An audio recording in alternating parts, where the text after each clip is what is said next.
बाळांनो, मागील भागामध्ये आपण शर्थीने खिंड लढवली ह्या पाठाला सुरुवात केली होती. तर या पाठातील पुढील भाग आपण आता पाहूया बरं का. पहा, बाजी प्रभूचा बाणेदारपणा. चवताळलेल्या सिद्धीचे सैनिक जोराने खिंडीकडे दौडत येत होते. दौडत म्हणजे पळत येत होते आणि ते खूप खूप रागावलेले होते, चिडलेले होते. सिद्धीचे सैनिक आहेत ते, आणि ते पळत येत होते. शिवरायांना वाटले आता विशालगड गाठणे कठीण आहे. ते बाजी प्रभूला म्हणाले, बाजी, वेळ आणीबाणीची आहे. पुढील वाट चढणीची, मागे शत्रू पाठीवर. आता विशालगड हाती लागत नाही. चला शत्रूला उलटून तोंड देऊया. शिवरायांच्या मनातील घालमेल बाजीप्रभूने ओळखली. घालमेल म्हणजे त्याच्या मनात द्विधा अवस्था झाली होती. काय करावे आपण? पुढे जावं तरी पंचायत, मागे थांबावं तरी पंचायत. मग आता आपण काय केलं पाहिजे? असं मग ही गोष्ट बाजीप्रभूने ओळखली.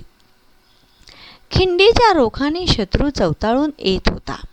शिवरायांचे जीवित धोक्यात होते. सारे स्वराज्य धोक्यात होते. बाजीप्रभूने शिवरायांना कळकळीने सांगितले, महाराज, तुम्ही थोडे सैनिक घेऊन विशालगडाकडे जा. चला. उरलेल्या सैनिकांसह मी खिंडीत उभा राहतो. महाराज, मी मरेन, पण शत्रूला खिंड चढू देणार नाही. एक बाजी गेला तर तुम्हाला दुसरा मिळेल, पण स्वराज्याला शिवाजी महाराजांची गरज आहे. पहा, आपण अजून एकदा ह्या पानावरचं बघूया काय म्हणतायत ते. बाजीप्रभूंचा बाणेदारपणा. चवताळलेल्या सिद्धीचे सैनिक जोराने खिंडीकडे दौडत येत होते. शिवरायांना वाटले आता विशालगड गाठणे कठीण. ते बाजीप्रभूला म्हणाले, बाजी, वेळ आणीबाणीची आहे. पुढील वाट चढणीची, मागे शत्रू पाठीवर. आता विशालगड हाती लागत नाही. म्हणजे आपण विशालगडावर पोहोचू शकत नाही. आपल्याला विशालगडावर जाता येणार नाही. मग काय करायचं? तर चला शत्रूला उलटून तोंड देऊया. शिवरायांच्या मनातील घालमेल बाजीप्रभूने ओळखली. खिंडीच्या रोखाने शत्रू चवताळून येत होता. शिवरायांचे जीवित धोक्यात होते. सारे स्वराज्य धोक्यात होते.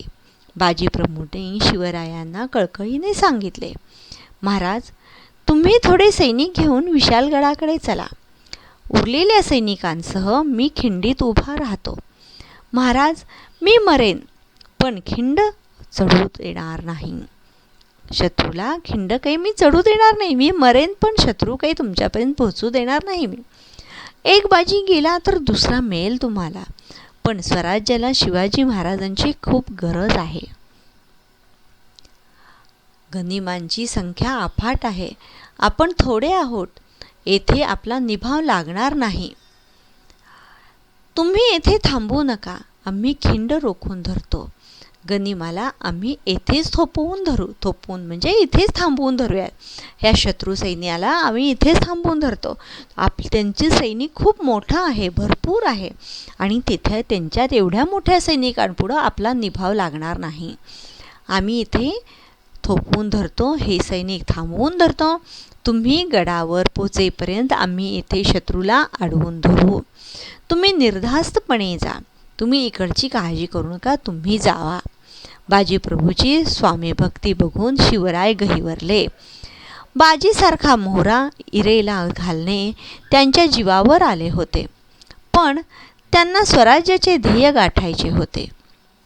म्हणजे कुणाला? तर त्या लोकांना ना स्वराज्याचे ध्येय गाठायचे होते. त्यांनी मन आवरले. शिवराय बाजीला प्रेमाने भेटले व म्हणाले, आम्ही गडावर जातो. तेथे पोचताच तोफांचा आवाज होईल. मग ताबडतोब खिंड सोडून तुम्ही निघून या. शिवराय काय म्हणाले? बाजीला प्रेमाने भेटले, मिठी मारली आणि मग म्हणाले, आम्ही गडावर जातो. तिथं आम्ही पोचलो की तुम्हाला तोफांचा आवाज करू, आणि तोफांचे आवाज झाले की तुम्ही ताबडतोब खिंड सोडून तुम्हीही निघून या. बाजीने शत्रूला रोखले. बाजीप्रभूला खिंडीत मागे ठेवून शिवराय विशालगडाकडे निघाले. बाजीने शिवरायांच्या पाठमोऱ्या मूर्तीला लवून मुजरा केला.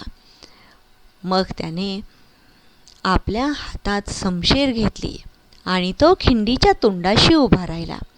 त्याने मावळ्यांच्या तुकड्या पाडल्या, त्यांना जागा नेमून दिल्या. मावळ्यांनी दगड गोटे जमा केले आणि ते आपापल्या जागी तयारीने उभे राहिले. त्यांना काय केले, दगड गोटे वगैरे मावळ्यांना जमा करून दिले, वेगवेगळ्या तुकड्या केल्या आणि ठराविक ठिकाणी त्यांना वेगवेगळ्या जागेवरती उभा केले.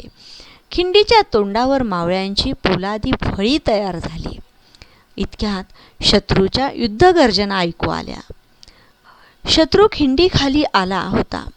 बाजी मावळ्यांना म्हणाला, बहादूर मर्दानो, हुशार, जीव गेला तरी जागा सोडू नका.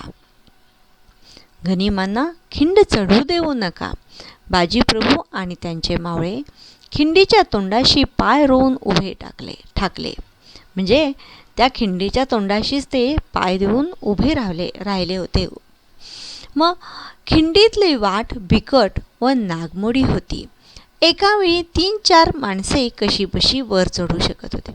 खिंडीतील वाट काही म्हणजे सरळ नव्हती, वाकडी तिकडी होती, नागमोडी होती. त्यामुळे एका वेळी 3 ते 4च माणसं ते जाऊ शकत होते. जास्त माणसं काही जाऊ शकत नव्हते. आपण बघूया बरं का अजून एकदा. गनिमांची संख्या अफाट आहे, आपण थोडे आहोत.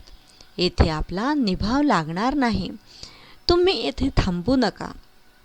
आम्ही खिंड रोखून धरतो. गनिमाला आम्ही येथे थोपवून धरू.